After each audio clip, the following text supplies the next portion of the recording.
ఎన్ని కోట్లు ఖర్చైనా ఎమ్మెల్యేలని పశువుల్లాగా సంతలో పశువుల్లాగా మీరు కొని కాంగ్రెస్ పార్టీని ప్రజల ఎన్నుకున్న ఇందిరమ్మ ప్రభుత్వాన్ని కూలగొట్టండి అని కేసీఆర్ గారి సూచనల మేరకే, కేసీఆర్ గారి ఆలోచనల మేరకే, కేసీఆర్ గారి ఆత్మలో ఉన్నదాని మేరకే ఈ కొత్త ప్రభాకర్ రెడ్డి గారు నిన్న మాట్లాడారు అనటానికి ఇంతకంటే నిదర్శనమేమీ అక్కరలేదు.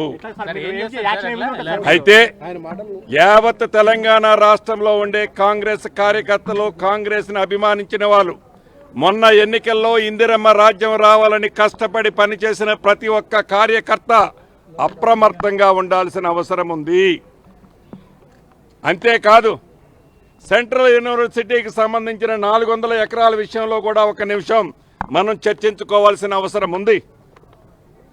అది ప్రభుత్వ స్థలం. ప్రభుత్వ స్థలం అనేది అది న్యాయస్థానంలో ఉంది కాబట్టి దాని గురించి నేను ఎక్కువగా మాట్లాడను. కానీ ఏదైతే ఈ 400 ఎకరాలు ప్రైవేటు వాళ్ళు, అది బిల్లీరావు గారు లాంటి వాళ్ళు దాన్ని కొట్టుకుపోవటానికి సహకరించిన ఆ ప్రభుత్వం, గత ప్రభుత్వం యొక్క ఆలోచనలకు భిన్నంగా ఈ ప్రభుత్వం ఆ ఆస్తిని వెనక్కి తీసుకొచ్చిన దాన్ని గత ప్రభుత్వ పెద్దలు జీర్ణించుకోలేకపోయారు. మొదటి విషయం. రెండో విషయం, ఏదైతే ఆ 400 ఎకరాలు నిరుద్యోగ యువతకి ఉద్యోగాల కోసం ఏదైతే చిత్తశుద్ధితో ఈనాడు ఇందిరమ్మ ప్రభుత్వం పనిచేస్తుందో, ఈ చిత్తశుద్ధితో పనిచేసే ఈ ఇందిరమ్మ ప్రభుత్వము కాళ్లలో కట్టబెట్టాలి అని, పేదోడిని మంచిగా చూడలేక ఆనాటి పెద్దలు ఆ 400 ఎకరాలని వివిధ కోణాల నుంచి దాన్ని అన్ని యాంగిల్స్ నుంచి దాడి చేపించి దాన్ని ఆ స్థితికి తీసుకొచ్చారు.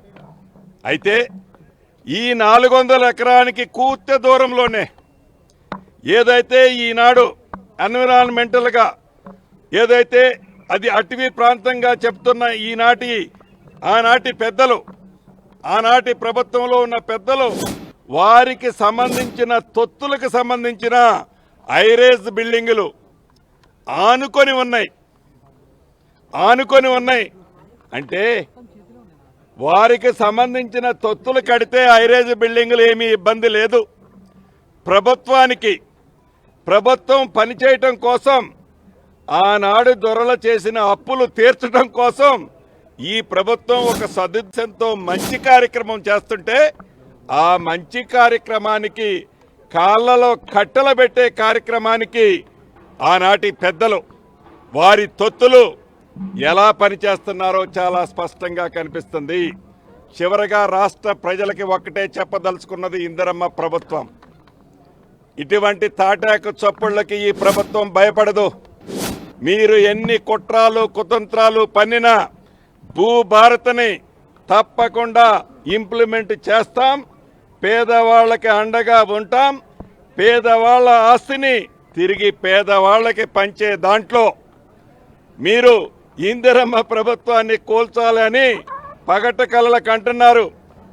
కొనండి, ఎంతమందిని కొంటారో మీరు, ఎంతమందిని మీరు బజారులో పశువులను కొన్నట్టు కొనాలని తాపత్రయంగా మీ నాయకుడు ఆదేశానుసారం కేసీఆర్ గారి ఆత్మ మాట్లాడిందో తప్పకుండా ప్రజలు గతంలో 2 సార్లు బుద్ధి చెప్పారు, భవిష్యత్తులో కూడా బుద్ధి చెబుతారు అని ఈ వేదిక ద్వారా వారికి చెబుతూ రాష్ట్ర ప్రజలు కూడా అందరూ అప్రమత్తంగా ఉండాల్సిన అవసరం ఉందని ఈ వేదిక ద్వారా తెలియజేస్తున్నారు. తప్పకుండా కుట్ర ఏముంది? ఎప్పుడు గబక్కన ఈ ప్రభుత్వాన్ని కూలగొట్టి ఆ సీట్లో కూర్చోవాలని తండ్రి కొడుకుల తాపత్రయంలో భాగమే నిన్న గౌరవ సభ్యులు కొత్త ప్రభాకర్ రెడ్డి గారి మాటలు.